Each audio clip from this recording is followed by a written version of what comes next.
warahmatullahi wabarakatuh.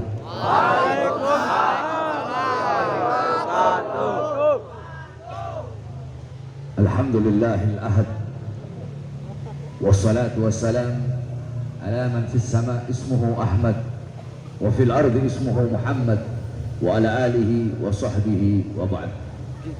Yang saya cintai, yang saya muliakan para alim ulama, para habaib, para kiai, para asatid, para ajengan, para tokoh masyarakat, para aparat pemerintah, wabil khusus segenap guru-guru kita yang saya cintai, yang saya muliakan, panitia pelaksana Istighosah Akbar Al-Habib Zain Ibn Shihab, Al-Habib Hussein Al-Hamid, beserta seluruh jamaah posko PHB dan 212, beserta seluruh hadirin hadirat, bapak-bapak, ibu-ibu, khususnya para pemuda-pemudi umat baginda Nabi besar Muhammad yang selalu dimuliakan oleh Allah Subhanahu wa taala. Saudara-saudara, sedikit saja nasihat dari saya. Hadirin sekalian yang dimuliakan oleh Allah Subhanahu wa taala, kita duduk pada malam hari yang mulia ini dalam rangka Istighosah Akbar. Saudara-saudara, istighosah itu adalah wazan dari istif'alan, atau kalau kita pernah belajar shorof, istaf'ala yastafilu istif'alan, yakni itu fi'il sulasi mazid, yakni dengan tambahan 3 huruf hamzah wasal, sin dan ta, yakni bimakna tolak, maknanya adalah meminta pertolongan, maknanya adalah meminta, bimakna tolak, meminta, yakni bimakna tolak, yang bermakna, yang bermaksud si fa'il meminta kepada si maf'ul untuk melakukan suatu pekerjaan. Contoh, istighfar. Istighfar itu berasal dari kata ghufran. Ghufran artinya ampunan. Istighfar berarti kita memohon kepada Allah agar Allah memberikan ampunan kepada kita. Kita sebagai fa'il meminta kepada Allah agar Allah memberikan ampunan kepada kita semua. Nah, istighosah dari kata ghausun yang artinya pertolongan. Ada lagi aunun, yakni isti'anah. Ada istighosah, ada isti'anah. Cuma bedanya, kalau isti'anah itu memohon pertolongan dalam keadaan umum, memohon pertolongan dalam yang bersifat luas. Sedangkan istighosah memohon pertolongan kepada Allah yang bersifat khusus, yang bersifat mendesak, yang bersifat kepepet. Maka yang bersifat kepepet, yang bersifat khusus, yang bersifat mendesak, itu namanya istighosah, saudara-saudara. Nah, kita duduk berkumpul pada malam hari yang mulia ini untuk bermohon kepada Allah, beristighosah kepada Allah, dibacakan salawat, tahlil, tahmid, tasbih, takbir, tamjid, salawat sebagai perantara meminta kepada Allah, bermohon kepada Allah atas segala hajat-hajat kita. Khususnya pada malam hari ini, tepat di Cianjur ini, kita bermohon kepada Allah agar Allah angkat segala macam bencana, Allah angkat segala macam musibah, Allah angkat kesedihan, Allah angkat penderitaan, Allah angkat air mata, Allah angkat kesusahan, Allah angkat darah, Allah angkat gundah gelana, Allah angkat kegalauan seluruh masyarakat Cianjur khususnya yang ditimpa musibah gempa bumi, saudara-saudara. Kita duduk di sini beristighosah, memohon kepada Allah, merayu kepada Allah agar Allah berikan kepada kita rahmatnya, agar Allah berikan kepada kita kasih sayangnya, Allah berikan kepada kita ampunannya. Saudara-saudara sekalian yang dimuliakan oleh Allah Subhanahu wa taala, hadirin sekalian yang dimuliakan oleh Allah Subhanahu wa taala, sebagaimana yang kita semua ketahui bahwasanya belum lama ini di Cianjur dilanda gempa bumi, saudara-saudara. Hadirin sekalian yang dimuliakan oleh Allah Subhanahu wa taala, Cianjur banyak para ulama, Cianjur banyak habaibnya, Cianjur banyak kiainya, Cianjur banyak ajengannya, Cianjur banyak pondok-pondok pesantren. Coba kau lihat, di Cianjur banyak pondok-pondok pesantren, banyak masjid-masjid, banyak musola-musola. Tapi kenapa Allah berikan bencana? Tapi kenapa Allah berikan gempa bumi, saudara-saudara? Kenapa Allah berikan banjir? Saudara-saudara, memang di Cianjur banyak para habaib, di Cianjur banyak para kiai, di Cianjur banyak para ajengan, tetapi jangan salah, di Cianjur juga banyak perbuatan dosanya, banyak perbuatan maksiatnya. Coba kau lihat di bawah Cianjur, di puncak orang-orang nikah mut'ah, di puncak orang-orang kawin kontrak, perzinahan di mana-mana, pelacuran di mana-mana. Kau lihat di Cianjur, LGBT di mana-mana, pemurtatan di mana-mana. Orang-orangnya bisa dibeli imannya, bisa dibeli akidahnya, sehingga mengundang bencana dari Allah bagi seluruh masyarakat Cianjur.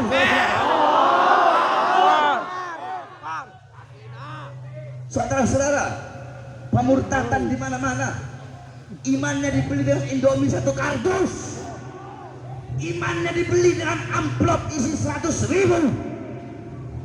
Rasulullah sallallahu alaihi wasallam khairu khalqillah, khairul wafa wa bahrus safa. Rasulullah seorang manusia yang perutnya kelaparan, 3 hari 3 malam tidak makan, mengganjal perutnya dengan sebongkah batu. Beliau kelaparan agar iman, Islam, akidah sampai kepada kalian. Rasulullah seorang manusia yang pipinya terkena tulang tembus sampai ke sebelah, seorang manusia yang dahinya dilempar dengan batu, seorang manusia yang tidur di atas pelepah kurma, seorang manusia fi akhir nafsi harragat syafataihi marratain faqala ummati ummati faqabida rasul, seorang manusia yang pada saat detik-detik terakhir nafasnya kedua bibir beliau bergerak dengan 2 kali gerakan. Apa kata beliau? Ummati ummati. Pengorbanan beliau, beliau berkorban, beliau berjuang pagi, siang, sore, malam, kehujanan, kepanasan, berdarah, terluka, keringetan. Demi siapa? Demi kalian sebagai umat, agar iman sampai, agar Islam sampai. Tetapi setelah itu semua sampai kepada kalian, malah kalian jual, malah kalian gadaikan, saudara-saudara.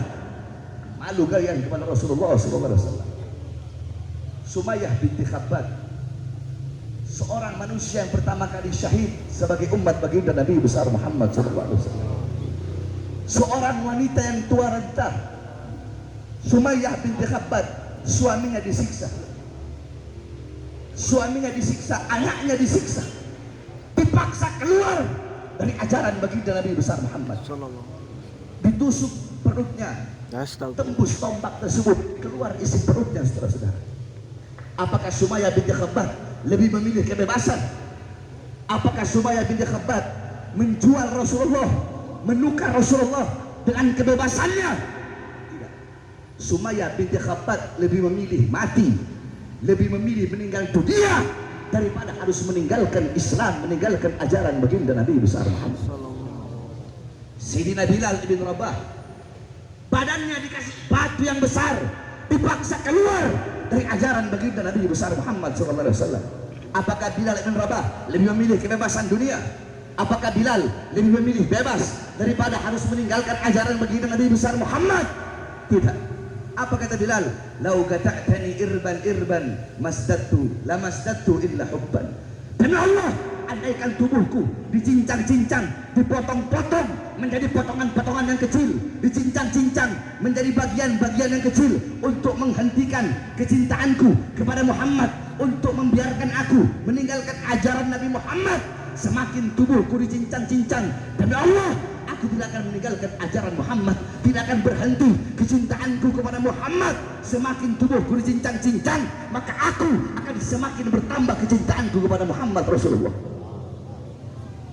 Para sahabat Nabi Muhammad lebih memilih mati daripada harus meninggalkan ajaran Nabi Muhammad. Di Cianjur pemurtatan di mana-mana. Banyak. Di Cianjur menukar Islamnya, menukar imannya gara-gara amplop 100.000 rupiah. Menukar imannya, menukar Islamnya, meninggalkan Tuhannya Allah, meninggalkan Nabi-Nya Rasulullah. Dibikin Indomie 1 kardus. LGBT di mana-mana, pelacuran di mana-mana, khamar di mana-mana. Sayyidatuna Aisyah radhiyallahu anha, beliau sudah berkata, yakni annan nas, sesungguhnya manusia, idza istahallu zina wa istibahul khumur, apabila mereka telah menganggap, apabila manusia telah menganggap zina sebagai perbuatan yang halal. Saudara-saudara, istighasah itu sulasi masjid. Istahalla itu juga sulasi masjid di dalam sorof. Cuma bedanya kalau istighosah bimakna talab, kalau istahalla bimakna liwijdani ala sifah. Istahalla atau istibaha itu maknanya adalah perasaan hati kepada suatu sifat, artinya menganggap. Jadi mereka bukan berzina, bukan hanya berzina saja, tetapi menganggap zina adalah perkara yang halal. Istahalla dari kata halal, ketika wazan tersebut menjadi istahalla berarti menganggap sesuatu yang halal. Istibaha dari kata mubah berarti menganggap sebagai sesuatu yang mubah. Istahallu zina berarti bukan hanya berzina, bukan hanya berzina saja, tetapi menganggap zina sebagai perkara yang dihalalkan, menganggap zina perkara yang halal. Berzina pagi, siang, sore, malam di pinggir jalan, telanjang, laki-laki, perempuan, ciuman, pelukan, berzina di pinggir jalan, mempertontonkan zinahnya karena dia menganggap zina sebagai sesuatu yang halal. Saudara-saudara, wailun liman lam ya'lam marrah, fawailun liman ya'lam walam ya'mal bih thalatha marrah. Sungguh celaka bagi orang yang tidak tahu satu kali kecelakaan. Kalau ada orang yang berzina, dia tidak tahu zina itu dosa, dia mendapatkan satu dosa. Ada orang tidak tahu kalau khamar, kalau mabuk itu dosa, dia mabuk, dia mendapatkan satu dosa. Kenapa? Karena ketidaktahuannya, karena kebodohannya dia. Kenapa tidak mau belajar? Akan tetapi bagi orang yang tahu zina itu zina itu dosa, zina itu haram, bagi orang yang tahu bahwasanya mabuk itu haram, akan tetapi masih tetap dia melakukannya, maka dia mendapatkan 3 daripada perbuatan dosa, dia mendapatkan 3 daripada kecelakaan. Saudara-saudara, banyak perzinahan di mana-mana, pelacuran di mana-mana. Itulah yang mengundang azab dari Allah, itulah yang mengundang bencana dari Allah Subhanahu wa taala. Saudara-saudara sekalian yang dimuliakan oleh Allah Subhanahu wa taala, makanya beruntung di Indonesia masih banyak para ulama, masih banyak orang-orang soleh, masih banyak para aulia, masih banyak makam-makam keramat, yang dimana Imam Al-Habib Abdullah bin Al-Haddad radhiyallahu anhu, beliau berkata, bihim yadfa'ullahu al-balaya wa yakshifur razaya wa yusdi kulla khairin wa ni'matin. Dengan sebab keberadaan mereka, para ulama, para orang-orang soleh, para aulia, para habaib, para kiai, dengan sebab keberadaan mereka, dengan sebab masih banyaknya beliau-beliau, Allah angkat segala macam bencana, Allah angkat segala macam musibah, Allah beri kita kenikmatan, Allah beri kita kesejahteraan, Allah beri kita segala macam kebaikan-kebaikan sebab keberadaan beliau-beliau, para ulama, para aulia dan orang-orang soleh. Falaulahu bainal anami laduddikat jibalun wa ardun lirtikabil khati'ati. Kalau bukan karena keberadaan beliau-beliau, para ulama, para aulia, para syuhada, orang-orang soleh, magom-magom keramat, kalau bukan karena keberadaan beliau-beliau, maka sudah Allah berikan kepada kita bencana musibah yang begitu besar. Bumi Allah guncang, bumi Allah balik, bumi Allah hancurkan, gunung-gunung Allah hancurkan, lautan Allah tumpahkan di muka bumi, gunung-gunung Allah terbangkan, langit Allah runtuhkan. Allah hancur ini dunia, rusak ini alam semesta. Kalau bukan karena keberadaan beliau-beliau, orang-orang soleh, para ulama dan para aulia di muka bumi Allah, karena keberadaan beliau-beliau, Allah masih jaga ini bumi, Allah masih jaga kita punya negara, kesatuan Republik Indonesia. Oleh karenanya, saudara-saudaraku sekalian yang dimuliakan oleh Allah Subhanahu wa taala, ini teguran Allah berikan kepada kita semua. Ini teguran bukan hanya untuk masyarakat Cianjur saja, tetapi untuk kita semua. Kita lihat zaman sekarang, saudara-saudara, syariat Islam dianggap sesuatu yang asing. Orang pakai peci asing, orang pakai baju koko asing, orang pakai sarung asing, pakai gamis dianggap asing, orang ngomong takbir dianggap asing, orang ngomong tahlil dianggap asing. Syariat Islam dianggap asing, saudara-saudara. Perempuan-perempuan dengan jilbabnya, perempuan-perempuan dengan jilbab, mereka goyang-goyangan dengan mereka punya jilbab. Dengan jilbabnya mereka memperlihatkan kemolekan tubuh mereka. Dengan jilbabnya mereka memperlihatkan mereka punya aurat, padahal mereka pakai jilbab. Mereka goyang-goyangan, ikhtilat, bercampur laki-laki dan perempuan, pemuda-pemudanya, pemudi-pemudinya, pagi, siang, sore, malam sibuk dengan media sosial, sibuk dengan media sosialnya, sibuk dengan handphonenya, lupa kepada Allah, lupa kepada ajaran Allah, lupa kepada Al-Quran, lupa kepada sunnah Rasulullah SAW. Akhir zaman, orang-orang mabuk di mana-mana, narkoba di mana-mana, melacur di mana-mana, ustadznya, kiainya, habaib mudanya sibuk dengan TikTok, sibuk cari syuhrah, sibuk cari tenar, sibuk cari masyhur. Para ustadznya, para kiainya, para habibnya sibuk juga dengan media sosialnya untuk mencari ketenaran, untuk mencari kema'rufan, untuk mencari kemasyhuran. Para ustadznya, para kiainya, para habibnya bisa dibeli. Telanjang dianggap modern, buka aurat dianggap modern, sedangkan pakai hijab, pakai cadar dianggap cupu, dianggap culun. Saudara-saudara sekalian,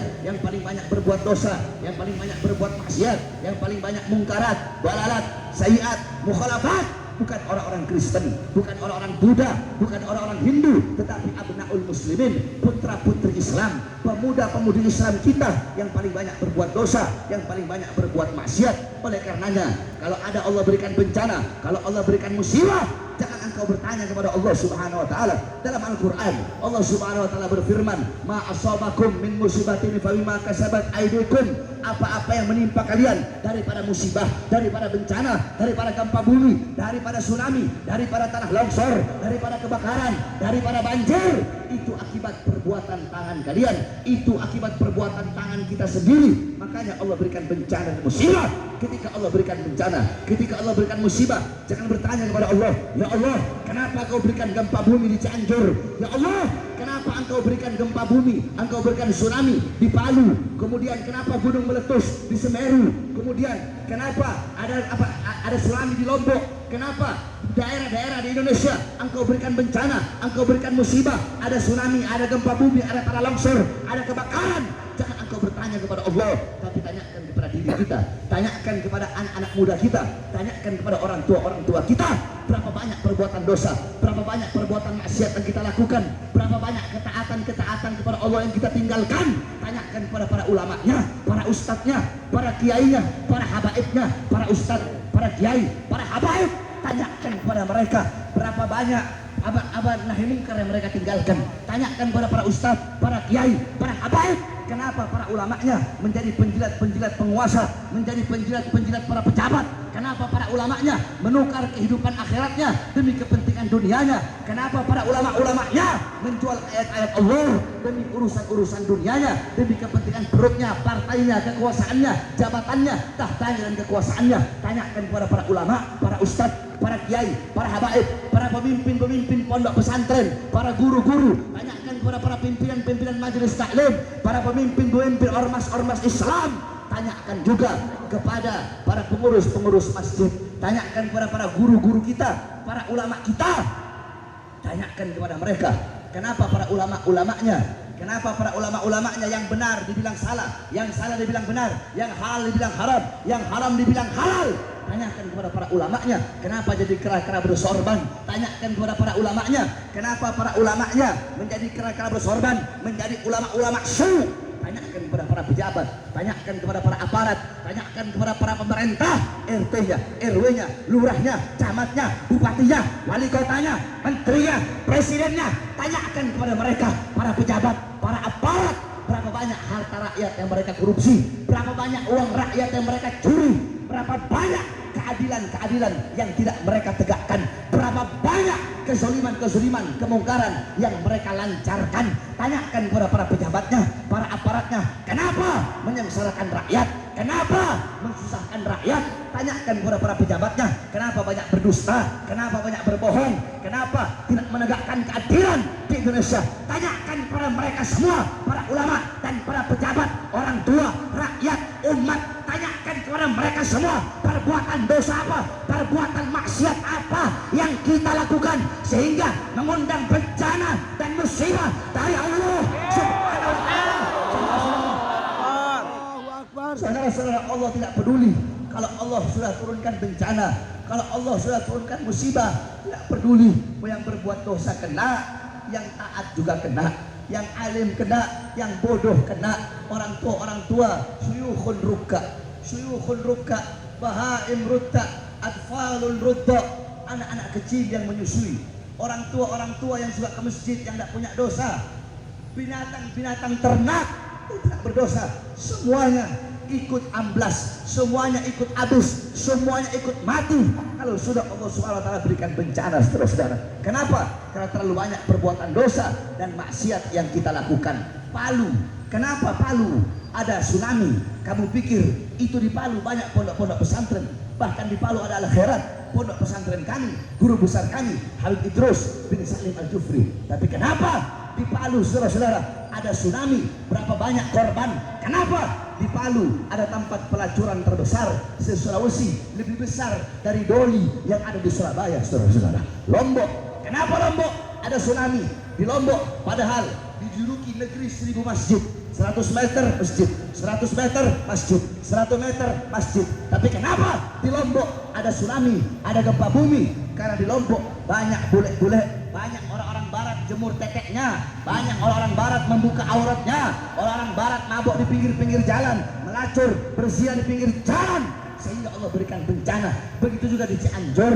Kenapa Allah berikan gempa bumi? Karena banyak LGBT-nya, banyak pemurtadannya, banyak kita-kita yang berbuat dosa dan berbuat maksiat. Hanya gara segelintir orang yang berbuat dosa dan maksiat, semua ikut kena dampaknya, semua ikut kena bencana. Oleh karenanya saya wasiatkan kepada engkau semua, besok-besok kalau di desa kalian, kalau di kampung kalian, kalau di kota kalian ada perbuatan dosa, ada perbuatan maksiat, ada tempat-tempat pelacuran, ada tempat-tempat berzina, ada gerbong-gerbong